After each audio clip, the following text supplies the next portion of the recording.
Mke mdogo alikaa kitandani akiwa na mchanganyiko wa hofu na hasira.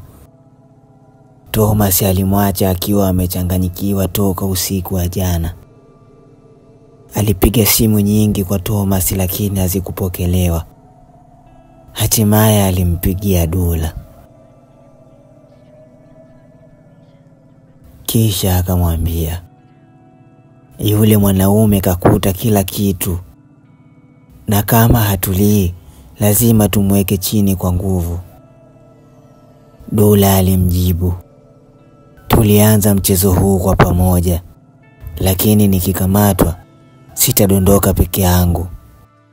Chagua kuwa makini kwa hatua inayofuata. Mke mdogo alitetemeka kwa hofu, lakini aliamua kutulia.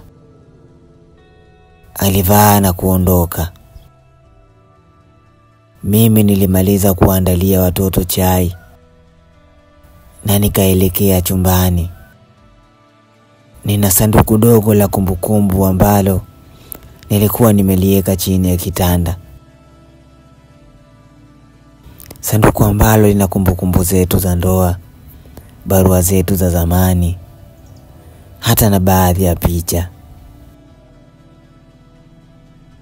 Machozi yalinitoka nilipoona kadi ya hospitali ya Thomas. Hakika ilinikumbusha mbali. Ndani ya moyo wangu nilijisemea, nilimsaidia akiwa hana lolote. Nilibeba mzigo wake wakati dunia ilimkataa. Leo ananiona kama mzigo. Thomas akiwa ofisini kwake alikaa akiwa hajui la kufanya. Aliangalia picha yake na familia yake ya zamani, ambayo tulikuwa mimi na yeye na watoto wetu. Na haikupita muda nilimpigia. Kisha nilimwambia, nimeamua kuachana na kila kitu. Ninachotaka ni utulivu kwa sasa kati yangu mimi na watoto wangu. Uamuzi wangu hauna hasira, ni wa akili na utimamu. Thomas alisema kwa hofu, subiri, unasema nini? Nikamwambia, umenitendea dharau za kutosha. Nilichokuwa nacho si ndoa, ilikuwa ni kivuli. Na kivuli hakiwezi kumpa mtu joto. Niliamua kukata simu. Thomas alitoka ofisini na kurudi kwa mke mdogo. Na mke mdogo alimkaribisha kwa bashasha, kwa nguvu, kisha akajifanya ana huruma. Alimwambia, nilijua tu utarudi. Haya yote ni matatizo ya kawaida kwenye ndoa.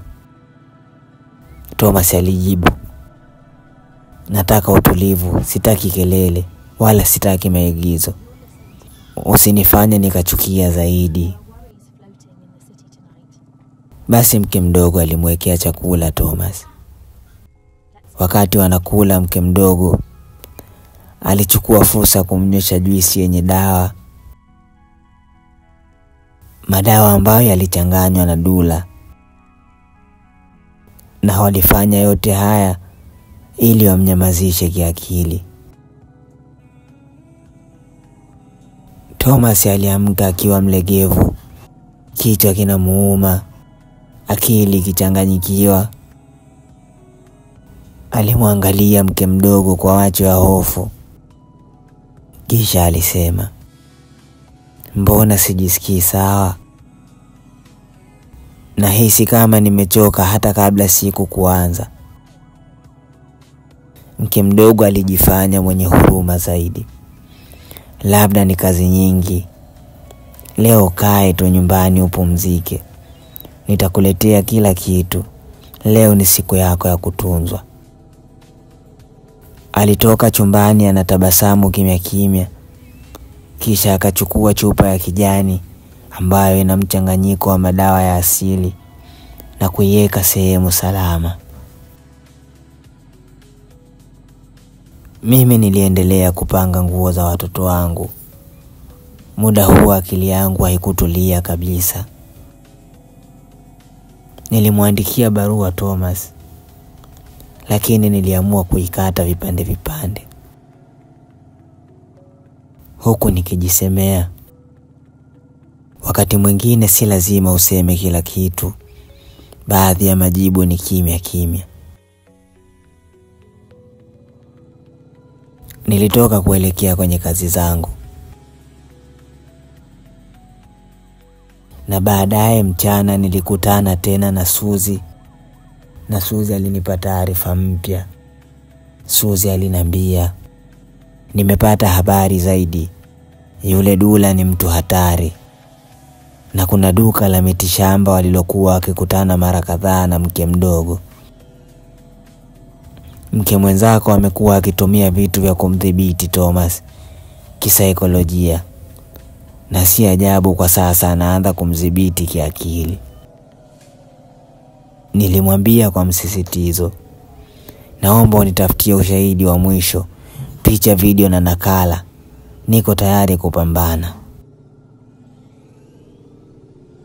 Wakati wa usiku nyumbani kwa mke mdogo, Thomas anakuwa mwepesi wa hasira. Anakuwa mtu wa kubabaika na kutotulia. Mke mdogo aliendelea kumpa dozi za siri. Thomas alisema, mbona nahisi kama si mimi? Kila kitu kinaonekana kama ndoto. Mke mdogo alimkumbatia taratibu, kisha kumwambia maneno laini, kwa sababu upo mahali salama, upo na mimi. Nitakulinda, nitakutunza, hata ukiwa dhaifu.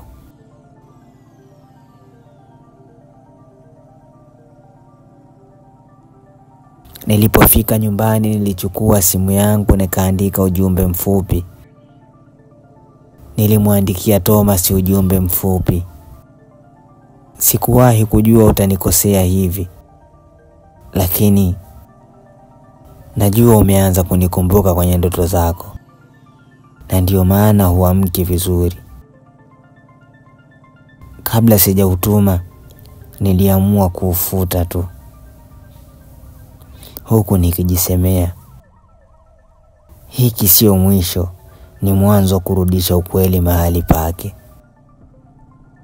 Kama hii ni mara yako ya kwanza kushiriki nami katika simulizi hizi, basi usisahau kusubscribe, kulike, kucomment, hata na kushare. Tuna mengi ya kuhadithia. Mpaka wakati mwingine.